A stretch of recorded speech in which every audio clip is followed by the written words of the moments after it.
Assalamualaikum warahmatullahi wabarakatuh. Jalan-jalan ke Semarang. Halo bunda-bunda tersayang, selamat datang dalam video edukasi kali ini yang akan membahas upaya pencegahan primer, sekunder, dan tersier pada penyakit di sistem reproduksi, terutama saat menjalani masa kehamilan. Saya mengerti bahwa kesehatan Anda dan buah hati adalah prioritas utama. Oleh karena itu, mari kita bahas bersama-sama langkah-langkah pencegahan dalam menjaga sistem reproduksi tetap sehat dan juga optimal. Berikut ini adalah teman-teman dari kelompok 1 reguler 3. Bagi bunda-bunda yang sedang mengandung, menjaga sistem reproduksi dengan baik bukan hanya untuk diri sendiri, tetapi juga untuk kesejahteraan sang buah hati yang sedang tumbuh. Ada 3 tahapan dalam pencegahan yang dapat dilakukan, mulai dari pencegahan primer, sekunder, dan tersier. Apa sih pencegahan primer itu? Pencegahan primer adalah langkah-langkah untuk mencegah penyakit sebelum penyakitnya benar-benar muncul. Jadi, bunda-bunda ini seperti menyusun benteng pertahanan sebelum musuh datang. Bentengnya harus kuat sehingga penyakit pun kesulitan untuk menembusnya. Langkah-langkah konkret yang dapat diambil untuk melindungi diri sendiri dan keluarga adalah pertama, sex education atau pendidikan seksual. Melalui pendidikan seksual, kita dapat mengenali anatomi, fungsi, dan cara pencegahan penyakit pada sistem reproduksi. Dengan penyuluhan yang tepat, bunda dapat memahami cara penularan penyakit seksual, mengenali gejala, dan menyadari konsekuensinya. Pendidikan seksual juga memberikan informasi tentang penggunaan metode kontrasepsi, terutama kondom, sebagai langkah preventif yang efektif. Kedua, penggunaan kontrasepsi. Jangan salah loh bunda, alat kontrasepsi itu tidak hanya berguna untuk mengatur kehamilan, tetapi juga merupakan alat efektif dalam melawan penularan penyakit seksual. Alat kontrasepsi seperti kondom bekerja dengan mencegah kontak langsung antara cairan tubuh yang dapat mengandung patogen penyakit seksual, sehingga mengurangi peluang penularan selama hubungan seksual. Yang ketiga, imunisasi.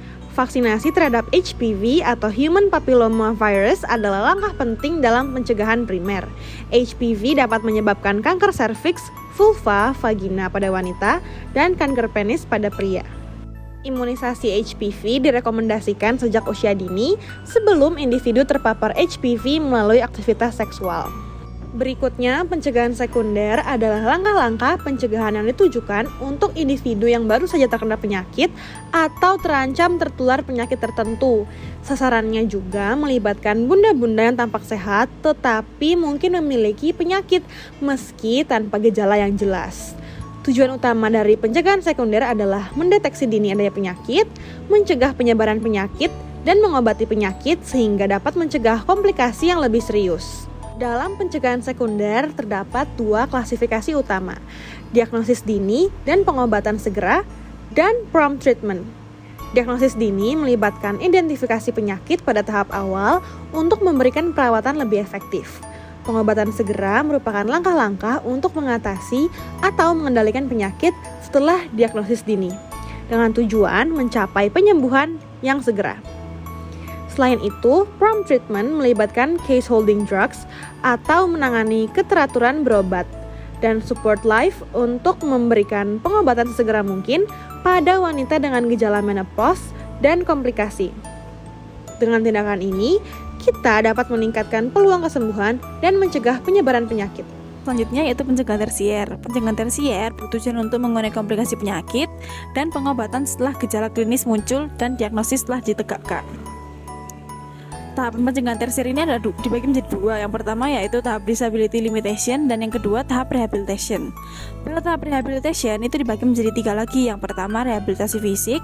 Pada proses ini itu memerlukan tindakan teknis di bidang medis klinis.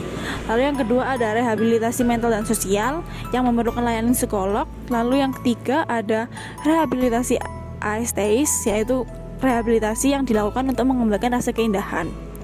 Penting diingat bahwa dari tingkatan tersebut, strategi pencegahan harus dilakukan secara berurutan, mulai dari pencegahan primer hingga pencegahan tersier, level 1 hingga level 3. Yang selanjutnya ada exercise. Exercise ini salah satu tindakan non-farmakologis yang bertujuan untuk meningkatkan kontraksi uterus, meliputi exercise senam prenatal atau senam hamil disertai pijat oksitoksin.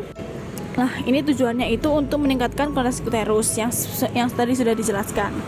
Lalu yang Aktivitas lain untuk ibu hamil, yang pertama itu ada teknik yoga, yang kedua itu ada teknik latihan di dalam air. Berikut ini adalah daftar referensi yang kami gunakan. Nah, sekarang bunda-bunda pasti udah pada ngerti dong. Terima kasih atas perhatian dan waktunya. Semoga informasi yang telah kita bahas hari ini memberikan wawasan yang berharga untuk merawat kesehatan di sistem reproduksi, tidak hanya bagi diri sendiri tetapi juga untuk keluarga tercinta. Wassalamualaikum warahmatullahi wabarakatuh.